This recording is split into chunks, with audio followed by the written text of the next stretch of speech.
ഇന്ന് നമുക്ക് 20-ാമത്തെ അധ്യായത്തിലേക്കാണ് നമ്മൾ കടന്നത്. ആ ഭഗവാന്റെയും ജഗദംബികയുടെ ഒക്കെ അനുഗ്രഹം കൊണ്ട് കൃഷ്ണായ വാസുദേവായ ദേവകീ നന്ദനായ ച നന്ദഗോപകുമാരായ ഗോവിന്ദായ നമോ നമ. സർവമംഗളമംഗല്യേ ശിവേ സർവാർത്ഥസാധികേ ശരണ്യേ ത്രംബകേ ദേവി നാരായണീ നമോസ്തുതേ. വസുതലത്തിന് താഴെയായിട്ട് തലാതലം വരുന്നത്. ആ തലാതലത്തിലാണ് ത്രിപുരാധിപനായി ദൈത്യരാജാവായ മയൻ വസിക്കുന്നു. വലിയ ഗംഭീരനാണ് ത്രിപുരാധിപൻ. 3 ലോകത്തിന് അധിപനാണ് മയൻ. ഭഗവാൻ ശ്രീപരമേശ്വരൻ ലോകക്ഷേമത്തിന് വേണ്ടി ത്രിപുരത്തെ ധരിപ്പിച്ചുവല്ലോ. എന്നാൽ മായാവിയായ മയനിൽ കാരുണ്യം വർഷിച്ചു. അദ്ദേഹം ആ മയനോട് കുറച്ച് കൃപ തോന്നിയിട്ട് അഗ്നിയിൽ നിന്നും രക്ഷിച്ചിനി. ആരായി മയന. ആ മയൻ ശംഭുവിന്റെ അനുഗ്രഹം കൊണ്ട് തലാതലത്തിൽ പൂജ്യനായി, പരമപൂജ്യനായി രാജ്യസുഖം അനുഭവിച്ചു വാണു എന്ന് പറയണം. അപ്പൊ തലാതലത്തിന്റെ താഴെയായിട്ടാണ് പ്രസിദ്ധമായ മഹാതലം. അവിടെയാണ് അനേകം ശിരസ്സുകളുള്ളവയും കദ്രുവിന്റെ സന്താനങ്ങളുമായ സർപ്പങ്ങൾ അഹങ്കാരികളായിട്ട് വസിക്കുന്നത്. അവർ വളരെയധികം ക്രോധമുള്ളവരാണ്. കുഹകൻ, ദക്ഷകൻ, കാളിയൻ തുടങ്ങിയവർ അതിൽ പ്രധാനങ്ങളാണ്. കാളിയൻ മഹാഹങ്കാരിയാന്ന് നമുക്കറിയാലോ. വലിയ പടമുള്ള ആ സർപ്പങ്ങൾ ഭഗവാന്റെ വാഹനമായ ഗരുഡനെ ഭയപ്പെട്ട് വസിക്കുന്നു. അഹങ്കാരികളാണെങ്കിലും ഒരാളെങ്ങ് പേടിയുണ്ട്. ആരാ? ഗരുഡന. അത് മതിയല്ലോ. അപ്പൊ അനന്തൻ നല്ല സാത്വിക മുക്തിയാണ്. അതുകൊണ്ടല്ലേ ഭഗവാൻ തൽപ്പം ആക്കിയത്, കിടക്കയാക്കിയത് അനന്തനാ. വാസുകിയും കുറച്ച് നല്ല സ്വഭാവം ഉള്ളൊരു സർപ്പാണ്. അതുകൊണ്ട് മറ്റേ ഭഗവാൻ മഹാദേവൻ വളയാക്കിയിട്ട് വിട്ടു. ചിലപ്പോൾ അവർ തന്റെ കുടുംബങ്ങളോടൊത്ത് ഗരുഡനോടുള്ള പേടി മറന്നിട്ട് വിഹരിക്കുകയും ചെയ്യും. അതും പറയണ്ടേ. മഹാതലത്തിന് താഴെയാണ് രസാതലം. അവിടെയാണ് ദാനവന്മാര്, ദൈത്യന്മാര്, ദേവന്മാരുടെ ശത്രുക്കളായ നിവാതകവചന്മാർ, കാലകേയന്മാര്, ഹിരണ്യപുരവാസികള്, അങ്ങനെ അവർ വസിക്കുന്നു. ജന്മനാ തന്നെ സാഹസികരും മഹാബലശാലികളുമാണ്. സർവേശ്വരനായ ശ്രീഹരിയാൽ ഹതനായവർ രസാതലത്തിൽ സർപ്പങ്ങളെ പോലെ വസിക്കുന്നു. ആര്? അസുരന്മാര്. അവർ ഇന്ദ്രന്റെ ദൂതിയായ സരമ ജപിച്ച മന്ത്രത്തിനാൽ ഇന്ദ്രനെ ഭയപ്പെട്ട് കഴിയുന്നു. രസാതലത്തിന് താഴെയായി 10,000 യോജന താഴെയാണ് പാതാളം. ഇവിടെ ആരാളുള്ളത്? നാഗലോകപതികളായ വാസുകി, ശംഖൻ, പുളികൻ, മഹാശങ്കൻ, ശ്വേതൻ, ധനഞ്ജയൻ, ധൃതരാഷ്ട്ര, ശംഖചൂടൻ, കപളൻ, അശ്വതരൻ, ദേവദത്തൻ തുടങ്ങിയ സർപ്പങ്ങളാണ് അവിടെ വസിക്കുന്നത്. ആ സർപ്പങ്ങൾ മഹാദേഷ്യക്കാരാണ്, ക്രോധശാലികളാണ്. സർപ്പങ്ങൾ പറഞ്ഞാൽ തന്നെ ഭയങ്കരന്മാരല്ലേപ്പാ. പല സർപ്പങ്ങൾക്കും 5 തുടങ്ങി 100, 1000 പടമുള്ളവരാണ്. ചിലവര് പറയും അതൊന്നുമില്ല, പാമ്പിനൊരൊറ്റ തലയുണ്ടാവില്ല. അതൊന്നല്ല. പാതാളത്തിന്റെ മൂലദേശത്തിലാണ് 30,000 യോജന ദൂരെ ഭഗവാന്റെ തമോ ഗുണമൂർത്തി അനന്തം വസിക്കുന്നത്. ഇവിടെ പാതാളത്തിന്റെ മൂലദേശത്തിന് 30,000 യോജന ദൂരെയാണ് അനന്തന്റെ വാസം. പരമാത്മാവിനെയും പ്രപഞ്ചത്തിനെയും സംയുക്താകും വണ്ണം കർഷണം ചെയ്യുന്നവൻ എന്ന അർത്ഥത്തിൽ സംഘർഷണമൂർത്തി എന്ന പേരിൽ പ്രസിദ്ധനായി. നാരദ, ഭഗവാൻ അനന്തന്റെ 1000 ഫണങ്ങളിൽ ഒന്നിലാണ് ഈ ഭൂമണ്ഡലം കടുകുമണി പോലെ സ്ഥിതി ചെയ്യുന്നത്. അനന്തൻ നല്ല ദൈവീകതയുള്ള ഒരു സർപ്പാണ്. അതും പറയണ്ടേ നമുക്ക്. കാലത്താൽ ഈ പ്രപഞ്ചത്തെ ഉപസംഹരിക്കാൻ ഇച്ഛിക്കുന്ന അനന്തന്റെ കോപാവേശത്താൽ ചലിക്കുന്ന പുരികക്കൊടികളുടെ മധ്യത്തിൽ നിന്ന് 3 കണ്ണുകളോടുകൂടി ഏകാദശ രുദ്രന്മാര് ജനിച്ചു. അനന്തന് ദേഷ്യം വരുന്ന ചില സമയത്ത്. അതിൽ നിന്നാണ് ഏകാദശ രുദ്രന്മാരുണ്ടായതെന്ന് പറയുന്നത്. അവരുടെ കൂടെ തന്നെ തൃശൂലവും ഉയർത്തിപ്പിടിച്ച് കൊണ്ട് മഹാദേവനും ജനിച്ചു. ലോക സംഹാരം ചെയ്യുന്ന രുദ്രന്റെ അവതാരത്തിന് കാരണമായതുകൊണ്ടാണ് അനന്തനെ താമസീ മൂർത്തിയായി വിശേഷിപ്പിച്ചത്.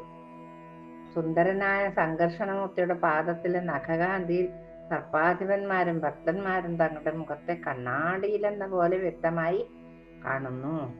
നാഗരാജ കന്യകമാരുണ്ടല്ലോ, അവര് ഭഗവാന്റെ സ്പർശസുഖത്തിന് വേണ്ടി അഗരു, ചന്ദനം തുടങ്ങിയ കുറിക്കൂട്ടുകൾ തങ്ങളുടെ സുന്ദരമായ കൈകൾ കൊണ്ട് പുരട്ടിക്കൊടുക്കുമ്പോൾ ആർക്ക്? ഈ സംഘർഷണമൂർത്തിക്ക്. ആ കന്യകമാർ ലജ്ജാവിവശകളാകുന്നു. ഭഗവാൻ അവരെ മന്ദസ്മിതത്തോടുകൂടി കടാക്ഷിക്കുകയും ചെയ്യുന്നുണ്ട്. പോരെ.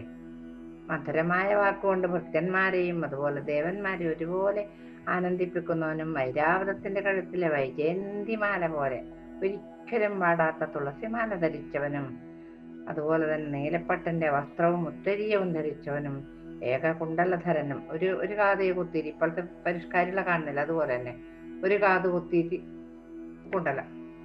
ആ ഭഗവാന്റെ കഥ അറിയുന്നതായിട്ടുമ്പോ ഇപ്പോഴത്തെ പിള്ളേരെല്ലാം ഇങ്ങനെ ഒരു കാതിൽ മാത്രം ഇട്ട് നടക്കുന്നത്. കലായുധം ധരിച്ച ശോഭയേറിയ കൈകളോട് കൂടിയവനും അതുപോലെ തന്നെ ഭക്തന്മാരുടെ മനോരഥങ്ങൾ സാധിപ്പിച്ചു കൊടുക്കുന്നവനുമാണ്. അപ്പോരാ ദേവന്മാര്, സിദ്ധചാരണ, ഗന്ധന്മാർ തുടങ്ങി എല്ലാവരും നിത്യം സേവിക്കുന്നവനുമായിട്ടാണ് ഈ സംഘർഷണമൂർത്തി വിചാരിക്കുന്നത് എന്ന് പറഞ്ഞു. ഇനി നമ്മൾ നരക സ്വരൂപമാണ്. 21 അധ്യായത്തിൽ നരക സ്വരൂപം പറഞ്ഞിരിക്കുന്നു.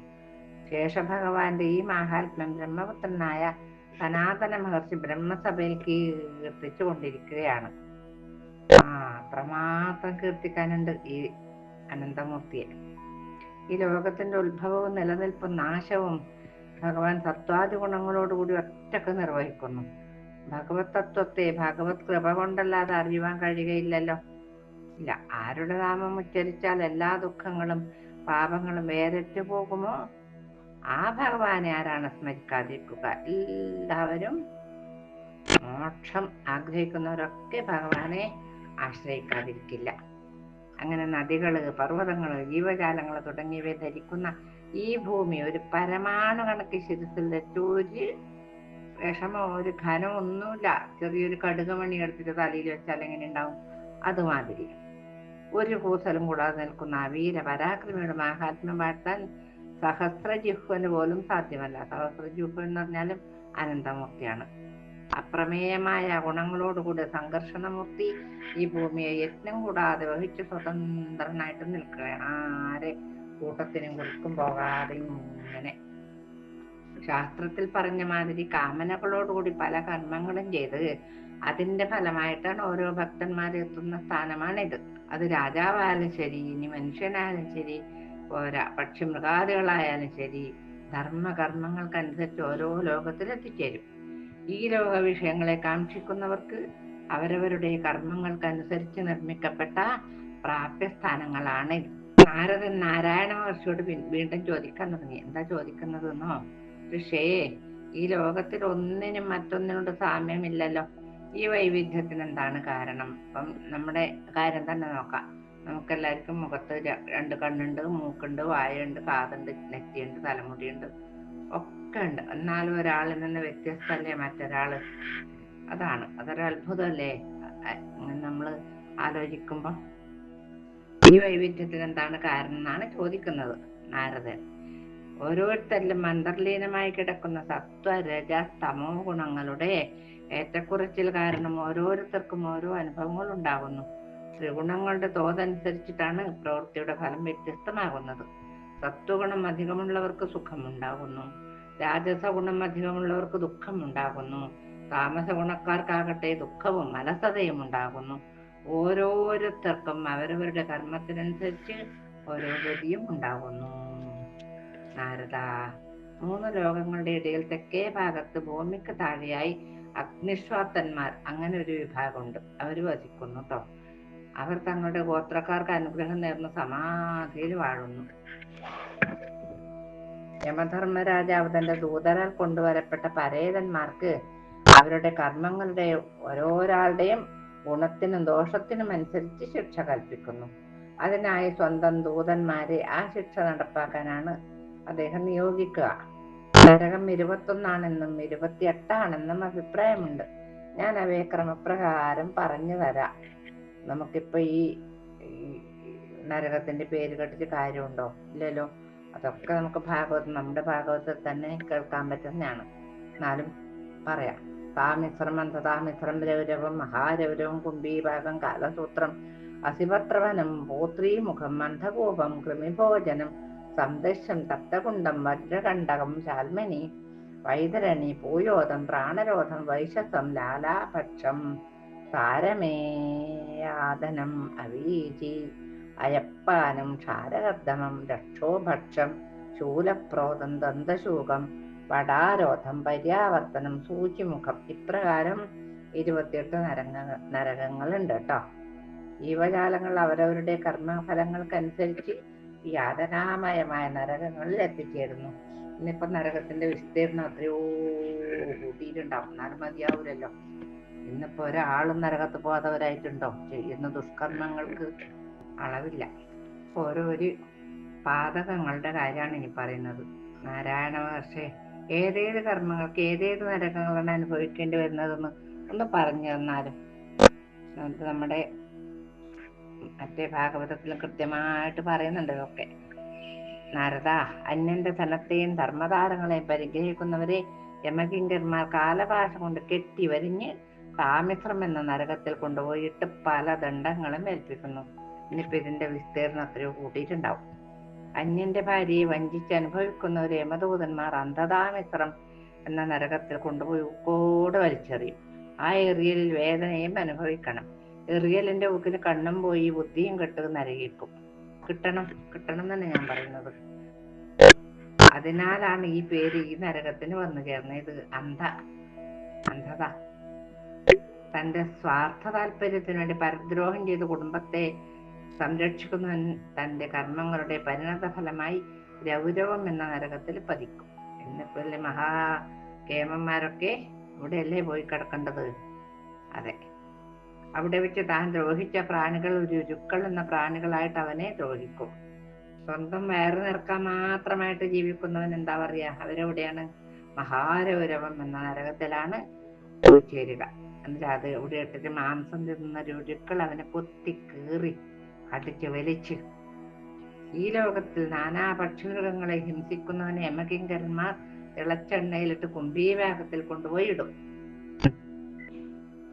ബ്രാഹ്മണരെയും കുടുംബക്കാരെയും ദ്രോഹിക്കുന്നവൻ തീയും വെയിലും കൊണ്ട് വേവുന്ന കാലസൂത്രം എന്ന നരകത്തില് ഇട്ടിട്ട് അവനെ വേവിക്കും.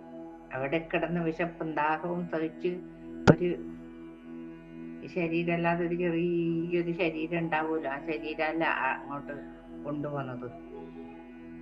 ഏരി പൊരി കൊണ്ട് മരണപരാക്രമങ്ങൾ കാട്ടും.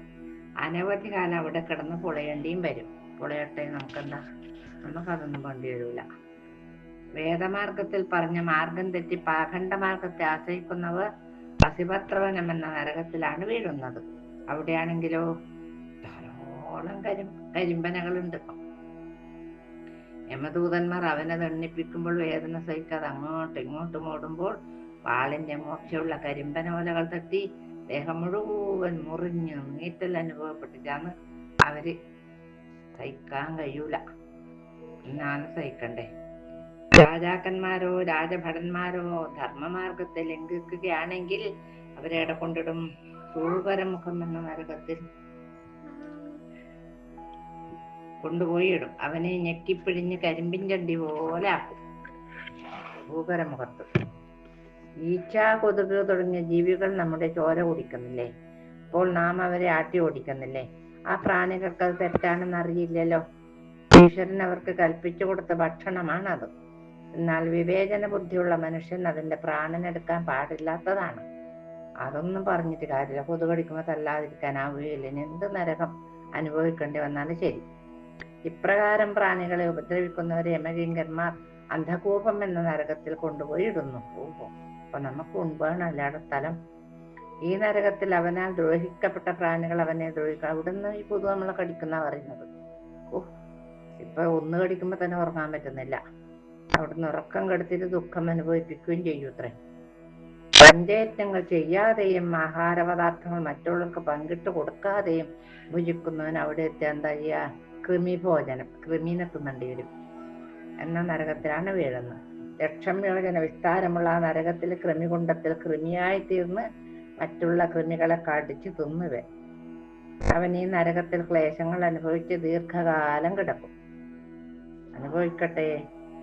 ആരാണോ ബ്രാഹ്മണന്റെയോ അന്യന്റെയോ സ്വർണം, രത്നം എന്നിവയെ അപഹരിക്കുന്നത് അവനെ യമദൂതന്മാർ സംദർശം എന്ന നരകത്തിലിട്ട് തീയിൽ ചുട്ടിച്ച് പഴുപ്പിച്ച് കൊടിലാൽ തോല് പൊളിച്ചെടുക്കും. സ്വീകരിക്കാൻ പാടില്ലാത്ത സ്ത്രീകളെ പ്രാപിക്കുകയോ പുരുഷനെ പ്രാപിക്കുകയോ ചെയ്താൽ ശാൽമലി എന്ന നരകത്തിൽ കാലദൂതന്മാർ കൊണ്ടുപോയി ഇടും. അവിടെ അവരെ ചമ്മട്ടി കൊണ്ട് അടിക്കും. പിന്നീട് എന്ത് ചെയ്യുന്നറിയാ? ചുട്ടുപഴുത്ത പ്രതിമകൾ, സ്ത്രീക്കാണെങ്കിൽ പുരുഷ പ്രതിമ, പുരുഷനാണെങ്കിൽ സ്ത്രീ പ്രതിമ കൊടുക്കും. അതിനെ ആലിംഗനം ചെയ്യിപ്പിക്കും. വേണം, അതൊക്കെ കിട്ടണ്ടാനെ. ശാൽമലി ഇപ്പൊ എത്രയോ വലുതാക്കിയിട്ടുണ്ടാവും. എന്നിട്ട് പറയും ഇപ്പോഴോ സുഖം അപ്പോഴോ സുഖം എന്ന് ചോദിക്കൂട്ടെ. വിവേചനമില്ലാതെ എല്ലാ സ്ത്രീകളെയും പ്രാപിക്കുന്നൊരു വജ്രകണ്ഠക ശാൽമലിയിലാണ് പ്രവേശിപ്പിക്കുക. വജ്രം പോലെ കഠിനമായ മുള്ളകളുള്ള ഇലവ് വൃക്ഷത്തിൽ താഴോട്ടും മേലോട്ടും മുരിക്കിനിറക്കുന്നതൊക്കെ സുഖം ഉണ്ടാവും അല്ലേ? രാജാക്കന്മാരോ രാജപുത്രന്മാരോ ധർമ്മമര്യാദകളെ ലംഘിക്കുകയാണെങ്കിൽ അവരെ വൈതരണി എന്ന നരകത്തിൽ പതിപ്പിക്കുന്നു. അതിനു ചുറ്റും വൈതരണി എന്ന കിടങ്ങുണ്ട്. ആ കിടങ്ങിൽ എങ്ങോട്ട് നീങ്ങിയാലും ജന്തുക്കൾ കടിച്ചു കീറും, മരിക്കുകയും ഇല്ല. മലവും മൂത്രവും മേധസ് രക്തവും ചലവും തലമുടി എന്ന് വേണ്ട, മാംസവും ബാസ് എന്നേലും ഒഴുകിക്കൊണ്ടിരിക്കുന്ന നദിയിൽ പൊങ്ങണ് തന്നെ പരിപാടി. ദാസിമാരെ ഭാര്യയായി വെച്ചിരിക്കുകയും ശൗചാചാര നിയമങ്ങളെ പാലിക്കുകയും ചെയ്യാത്തവർ ഭൂയോധം എന്ന നരകത്തിലാണ് വിടുക. മലവും മൂത്രം എന്നിവ നിറഞ്ഞിരിക്കുന്നുണ്ടെങ്കിൽ അവയെ ഭക്ഷിച്ചു കൊണ്ട് കിടക്കുന്നു. ഗർദഭം, ഷാക്കിള് എന്നീ മൃഗങ്ങളെ വളർത്തിയും നായാടിയും ഹിംസ നടത്തിയും കാലം കഴിക്കുന്നവരെ വൈശസം എന്ന നരകത്തിൽ കൊണ്ടുപോയി ഇടുന്നു. അവരെ യമപുരുഷന്മാരും അവരാൽ ദ്രോഹിക്കപ്പെട്ട മൃഗങ്ങളും ഉപദ്രവിക്കുന്നു. ഒന്നും പറയണ്ട. സ്വന്തം ഭാര്യയെ രേതസ് പാനം ചെയ്യിപ്പിക്കുന്ന പുരുഷനെ കാലകിങ്കന്മാർ ഏതക്കുണ്ടത്തിൽ കൊണ്ടുപോയി ഇടുന്നു. രാജാവോ രാജഭടന്മാരോ ഗ്രാമങ്ങൾ തീവെക്കുകയോ വിഷം കൊടുത്തു കൊല്ലുകയോ ചെയ്യുന്നെങ്കിൽ അവരെ ശ്വാനഘാതനം പട്ടി എന്ന നരകത്തിൽ പതിപ്പിക്കുന്നു. അവിടെ പലതരത്തിലുള്ള നായ്ക്കളുണ്ടാവും. അവനെ കടയ്ക്ക് ബാലിച്ച് കീറി. ഇനി അവീജി തുടങ്ങിയ നരകത്തിനെ പറ്റി പറയാം. അത് നമുക്ക് നാളെ പറയാം. എല്ലാ നരകത്തിനും ഒരു ദിവസം തന്നെ പറഞ്ഞാലേ കേൾക്കുന്നവർക്ക് മതിയാവൂലല്ലോ. കൊണ്ട് ബാക്കിയുള്ള നരക വർണ്ണന നാളെ ആവാം. ഇന്നത്തെ ഭാഗം ഭഗവത്പാദങ്ങളെ സമർപ്പിച്ച് കായേന വാചാ മനസേന്ദ്രിയർവാ ബുദ്ധ്യാത്മനാ വാ പ്രകൃതേ സ്വഭാവ കരോമി യദ്യൽ സകലം പരസ്മൈ നാരായണായേതി സമർപ്പയാമി.